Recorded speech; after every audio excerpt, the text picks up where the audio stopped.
Hello students, welcome to Science Edu Station. Students, as you know, we are discussing class 9th science chapter 6 that is tissues. इसमें हम लोग animal tissues को discuss कर रहे हैं.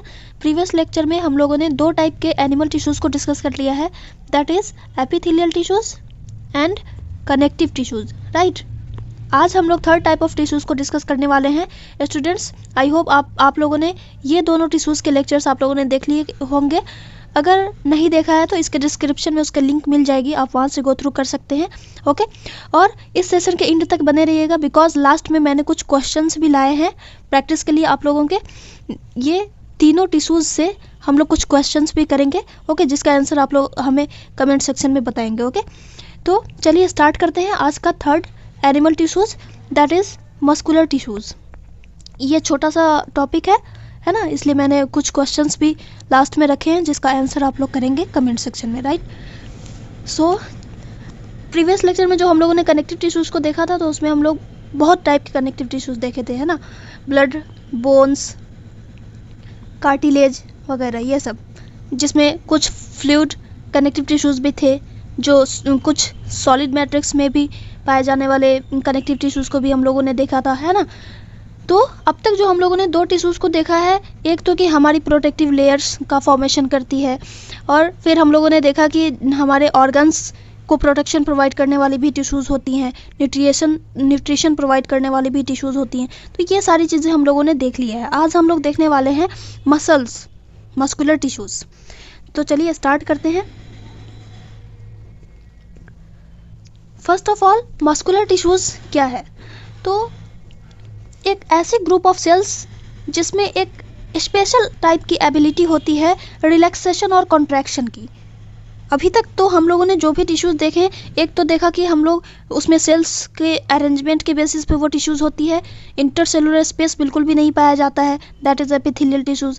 फिर हम लोगों ने देखा कि एक ऐसी भी टिश्यूज़ होती है जो मैट्रिक्स में एम्बेडेड होती है, किसी न किसी मैट्रिक्स में एम्बेडेड होगी, उसमें फाइबर्स भी प्रेजेंट होते हैं, राइट.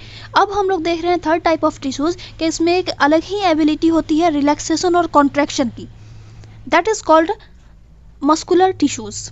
ओके, ये रिलैक्सेशन और कॉन्ट्रैक्शन जो होता है सेल्स में, इसी के बेसिस पे, इसी के अकॉर्डिंग हमारी बॉडी के डिफरेंट पार्ट्स में मूवमेंट होता है. ये रिलैक्सेशन और कॉन्ट्रैक्शन की वजह से ही हमारे बॉडी पार्ट्स में मूवमेंट होता है, हम मूव कर पाते हैं, हम अपने हाथ को हिला पाते हैं. तो आप देखो, हाथ आप फैलाते हो तो मसल रिलैक्स हो जाती है, और जैसे ही हम हाथ को उठाते हैं तो मसल में कॉन्ट्रैक्शन हो जाता है ना, कसाव आ जाता है. तो इसी रिलैक्सेशन और कॉन्ट्रैक्शन के बेसिस पे हम मूवमेंट कर पाते हैं. ओके, अब इनकी जो सेल्स होती हैं, मस्कुलर टिश्यूज़ की जो सेल्स होती है वो लॉन्ग सिलिंड्रिकल होती है, सिलेंडर होती है, यानी कि पतली होती हैं. तो इसलिए मस्कुलर टिश्यूज़ की सेल्स को मसल फाइबर भी कहा जाता है. ओके, मस्कुलर टिश्यूज़ की सेल्स को मसल फाइबर्स कहते हैं. ये फाइबर्स लाइक स्ट्रक्चर होता है, पतली पतली होती हैं, लंबी होती हैं, सिलिंड्रिकल होती हैं, इसलिए इसे मसल फाइबर कहा जाता है. एक और बात, मस्कुलर टिश्यूज़ की सेल्स को एक अनदर नाम भी दिया जाता है, मायोसाइट्स. ठीक है, तो ये भी आप लोग याद रखेंगे कि muscle cells are also called as myocytes और muscle fibres. Now they are usually arranged in bundles और लेयर्स. ये जो मायोसाइट्स होती हैं वो बंडल्स में अरेंज होती हैं, कुछ इस तरह से अरेंजमेंट होता है इसका, एक के ऊपर एक, दूसरी इस तरह से ये बंडल के फॉर्म में अरेंज होती हैं और एक बंडल का फॉर्मेशन करती हैं. तो इसलिए इसे मस्कुलर बंडल्स भी कहा जाता है. ठीक है, इसे मस्कुलर बंडल भी कहा जाता है. ये बंडल के फॉर्म में प्रेजेंट होती है.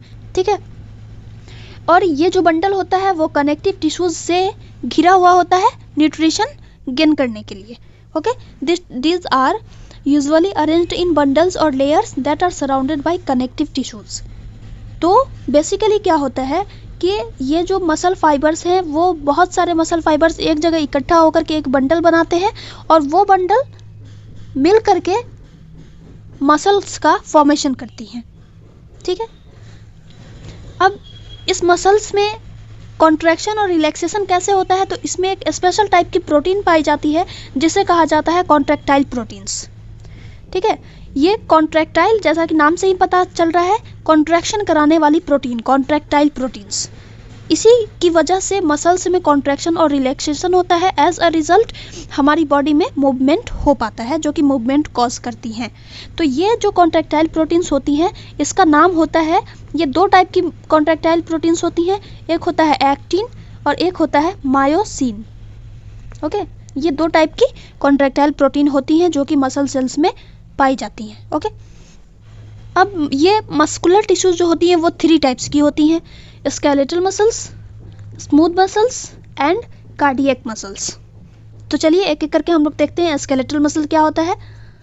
So skeletal muscles that are mostly attached to bones.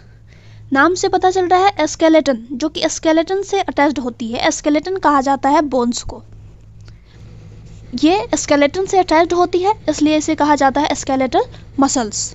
That are help in voluntary movement in our body are called skeletal muscles. अब ये वॉलंटरी मूवमेंट क्या होता है? तो स्टूडेंट्स, मूवमेंट हमारी बॉडी में दो तरह के मूवमेंट होते हैं। एक होता है जो कि हमारे कंट्रोल में होता है, जिसे हम कंट्रोल कर सकते हैं, जैसे कि हम अपने हाथ पैर को हम अपनी मर्जी से हिला सकते हैं, हम अपनी मर्जी से स्टॉप भी कर सकते हैं, है ना। जब आप चाहोगे तभी ना आप अपना हाथ मूव करते हो। अगर ऐसा तो नहीं होता है कि हम बैठे हुए हैं और हमारे हाथ पैर खुद ब खुद इधर उधर मूव करने लगते हैं, नहीं, ऐसा नहीं होता है ना। तो कुछ ऐसे मूवमेंट होते हैं जो कि हमारे कंट्रोल में होते हैं, जिसे हम अपनी मर्जी से कंट्रोल कर सकते हैं, हम अपने कॉन्शियस विल से उसे कंट्रोल कर सकते हैं और उसे रोक भी सकते हैं। तो ऐसे मूवमेंट को वॉलंटरी मूवमेंट कहा जाता है। और कुछ ऐसे, इसके जस्ट अपोजिट कुछ ऐसे भी मूवमेंट होते हैं, जैसे कि हमारे बॉडी में जो फूड का डाइजेशन होता है, जैसे ही हम भोजन मुंह में रखते हैं तो वो स्टमक तक पहुंचता है। तो ऐसा तो नहीं है कि हम उसे पुश कर करके स्टमक तक पहुंचाते हैं, हम तो फूड अपने मुंह में डालते हैं और वो स्टमक तक खुद ब खुद पहुंचता है ना। तो ये जो मूवमेंट हो रहा है वो खुद ब खुद हो रहा है, इनवॉलंटरीली हो रहा है ना। इसी तरह से हमारी बॉडी पार्ट्स में जो ब्लड का सप्लाई हो रहा है वो भी हमारे कंट्रोल में नहीं है, उसे हम कंट्रोल नहीं कर सकते हैं। हमारा जो हार्ट पंप कर रहा है तो वो भी हमारे कंट्रोल में नहीं है ना। तो कुछ ऐसी एक्टिविटीज़ होती हैं हमारी बॉडी में, कुछ ऐसे मूवमेंट होते हैं जो कि इनवॉलंटरी होते हैं और कुछ ऐसे मूवमेंट भी होते हैं जो कि वॉलंटरी होते हैं। तो जो हमारी इच्छा के अनुसार मूवमेंट होता है उसको कहा जाता है वॉलंटरी मूवमेंट, और जो हमारे कॉन्शियस विल के कंट्रोल में नहीं होता है, जिसे हमारा ब्रेन कंट्रोल करता है, उस मूवमेंट को इनवॉलंटरी मूवमेंट कहा जाता है। ओके, नाउ स्केलेटल मसल्स की जो सेल्स होती हैं वो लॉन्ग होती हैं, सिलिंड्रिकल होती हैं एंड अनब्रांच्ड होती हैं, यानी कि एक सेल अलग अलग होती है। लुक एट दिस, एक सेल है, ये पूरी एक सेल है, फिर ये दूसरी सेल है, फिर ये तीसरी सेल है। तो सारी सेल्स अलग अलग होती हैं, ये एक दूसरे में अटैच्ड नहीं होती हैं, ब्रांच्ड नहीं होती है। इनमें एक सेल में एक से ज़्यादा न्यूक्लियस प्रेजेंट होते हैं, इसलिए इसे कहा जाता है multi nucleate cells. Okay, so the cells of this tissue are long, cylindrical, unbranched and multi nucleate. ठीक है, अब ये जो स्केलेटल मसल्स होती हैं वो हमारी बोन से अटैच्ड होती हैं। तो आपके हाथ में जो आर्म्स में या फिर हमारे लिम्स मतलब हाथ पैर दोनों, तो उसमें जो बोन्स होती हैं उससे जो मसल अटैच्ड होती हैं वो भी बोन्स के साथ साथ मूव करती हैं, और ये हमारी मर्जी के अकॉर्डिंग ही मूवमेंट होता है इनमें, है ना। तो because we can move this muscles by our conscious will, इसलिए इस मसल्स को वॉलंटरी मसल्स भी कहा जाता है, because they help in voluntary movement, इसलिए skeletal muscles are also called as voluntary muscles. ठीक है, अब जब इसे माइक्रोस्कोप से देखा जाता है तो इन मसल्स में कुछ बैंड दिखाई पड़ते हैं, लाइट एंड डार्क बैंड्स दिखने को देखा जाता है। जैसे कि यहाँ पे देखो, ये माइक्रोस्कोपिक पिक्चर है, ये इस तरह का बैंड नज़र आ रहा है, राइट। तो ये जो बैंड दिख रहे हैं ना, इसकी वजह से इसमें स्ट्रिएशन शो होता है, बैंड्स दिखता है, that's why they are called striated muscles. तो इसमें बैंडिंग पैटर्न शो हो रहा है, इसलिए स्केलेटल मसल्स का एक अनदर नाम होता है स्ट्रिएटेड मसल्स। तो इस तरह से हमने देखा कि स्केलेटल मसल्स को हम वॉलंटरी मसल्स भी कहते हैं और स्ट्रिएटेड मसल्स भी कहते हैं। ठीक है, चलिए अब हम लोग सेकंड टाइप ऑफ मसल्स की बात करते हैं, दैट इज स्मूथ मसल्स। तो smooth muscles that have no striation, जिसमें कोई बैंड नहीं दिखाई देता है, जो कि बिल्कुल स्मूथ होती है। इनमें बैंड नहीं शो होता है, इसलिए इसमें स्मूथनेस दिखाई देती है ना, ये चिकनी दिखाई देती है, इसका जो सरफेस होता है वो स्मूथ दिखाई देता है। दैट्स वाई इसे नाम दिया गया है स्मूथ मसल्स। ओके, अब बिकॉज इसमें स्ट्रिएशन नहीं होता है, इसमें कोई बैंड नहीं होता है, तो ऑब्वियसली इसे हम अनस्ट्रिएटेड मसल्स कहेंगे। ओके, अब इसके सेल्स की अगर हम बात करें तो the cells are long with pointed ends. Pointed ends होता है, आपको याद होगा हम लोग जब प्लांट टिश्यूज को डिस्कस कर रहे तो उसमें हमने देखा था ट्रैकिड्स, जो कि जाइलम का एक पार्ट होता है, जाइलम की एक सेल होती है ट्रैकिड्स, तो उसकी सेल्स कुछ पॉइंटेड इंड्स के साथ हमने देखा था, राइट। इसी तरह की सेल्स होती है स्मूथ मसल्स की, जो कि लॉन्ग होती हैं और स्पिंडल शेप्ड की होती हैं, पॉइंटेड इंड्स होता है। लुक एट दिस, ये देख रहे हैं, स्पिंडल शेप्ड की सेल्स होती है जो कि इंड पे बिल्कुल पतली होती है, पॉइंटेड होती है। And they are uninucleate cells, इसमें सिर्फ एक सिंगल न्यूक्लियस पाया जाता है, हर एक सेल में सिर्फ एक न्यूक्लियस प्रेजेंट होता है। That's why they are called uninucleated cells. Okay, तो स्मूथ मसल्स की सेल कैसी होती है, लॉन्ग होती हैं, स्पिंडल शेप्ड होती है एंड यूनिन्यूक्लिएटेड होती है। ये बहुत ही इंपॉर्टेंट है, ये याद रखने की बात है। अब डाइजेस्टिव सिस्टम या फिर यूरिनरी सिस्टम, ये सब जो होता है उसमें जो मूवमेंट हो रहा होता है, यूरिनेशन की प्रोसेस होती है, डाइजेशन की प्रोसेस होती है, रेस्पिरेशन की प्रोसेस होती है, तो ये सब हमारे कंट्रोल में नहीं होता है ना। That are controlled by our brain, हमारी ब्रेन उसे कंट्रोल करती है। So these muscles can not controlled by conscious will, ये हमारे अपनी इच्छा के अनुसार कंट्रोल नहीं होती हैं।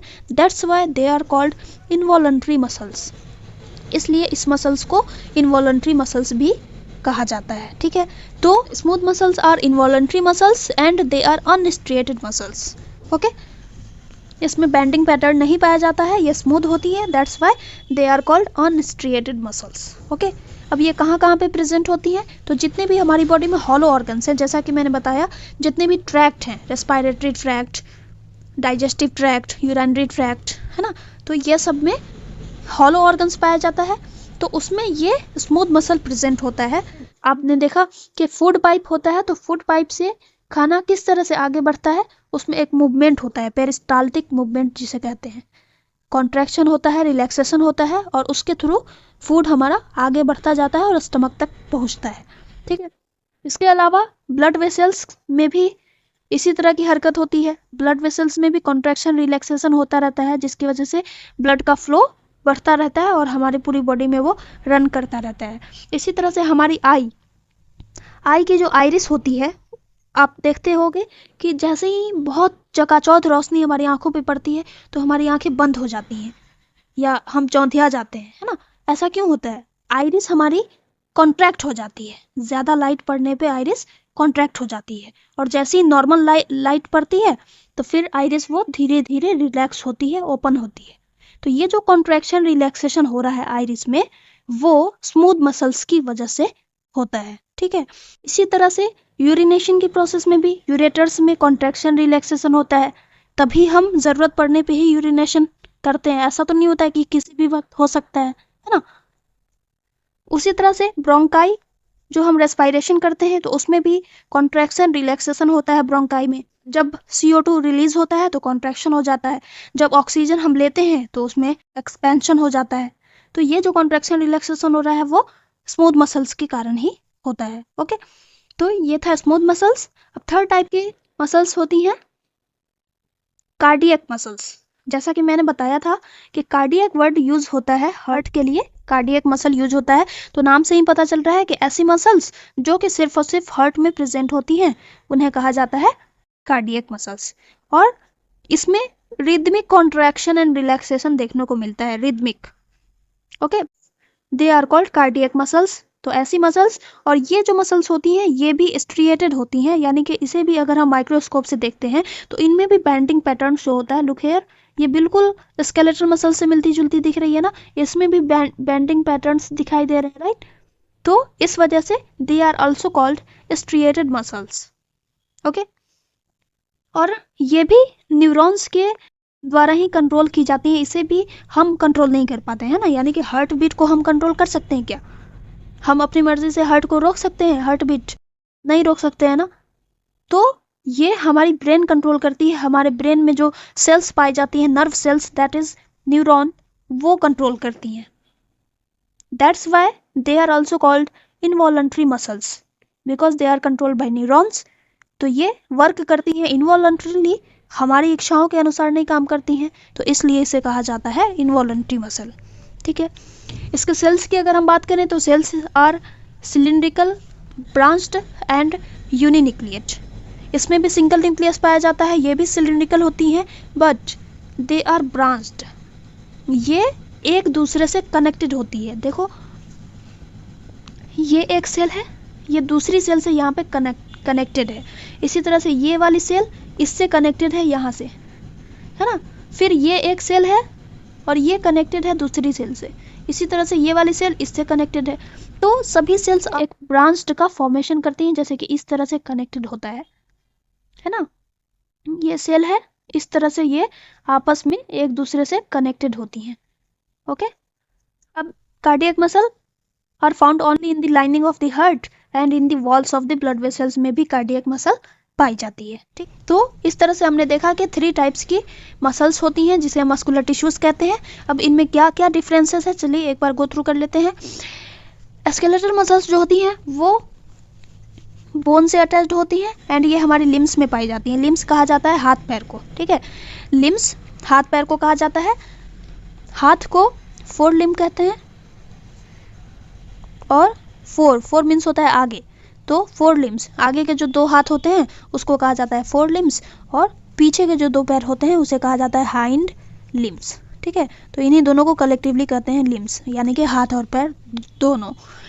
Smooth muscles inner lining of the hollow organs, जो जितने भी हमारी बॉडी में प्रेजेंट हैं उन सभी की इनर लाइनिंग में स्मूथ मसल पाई जाती है। कार्डियक मसल कहाँ पाई जाती है? हार्ट एंड ब्लड वेसल्स की इनर लाइनिंग में। Okay, skeletal muscles are voluntary muscles but smooth muscles and cardiac muscles are involuntary।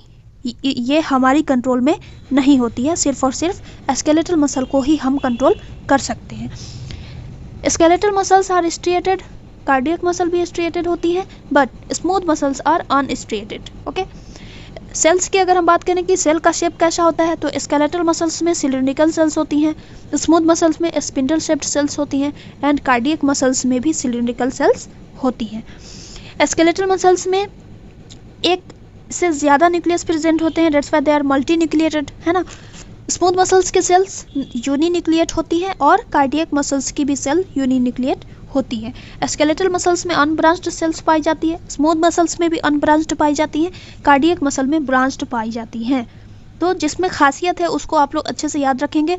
Skeletal muscle में सिलिंड्रिकल सेल्स होती हैं, इसमें भी सिलिंड्रिकल होती हैं, तो ये आप लोग याद रखेंगे, ये इंपॉर्टेंट हो गया, है ना। इसी तरह से ये भी स्ट्रिएटेड है, ये भी स्ट्रिएटेड है, अनस्ट्रिएटेड जो है वो याद रखेंगे। इसी तरह से ये इनवॉलंटरी, ये इनवॉलंटरी, वॉलंटरी मसल्स है तो कौन है? Skeletal muscles. ओके, इसी तरह से न्यूक्लियाई कहाँ पे प्रेजेंट होता है, न्यूक्लियस के लोकेशन की अगर हम बात करें तो स्केलेटल मसल्स में पेरिफेरल पे न्यूक्लियस पाया जाता है, यानी कि एक सेल है, एक मसल फाइबर है तो उसके पेरीफेरी पे न्यूक्लियस प्रेजेंट होता है, बीच में सेंटर पे प्रेजेंट नहीं होता है।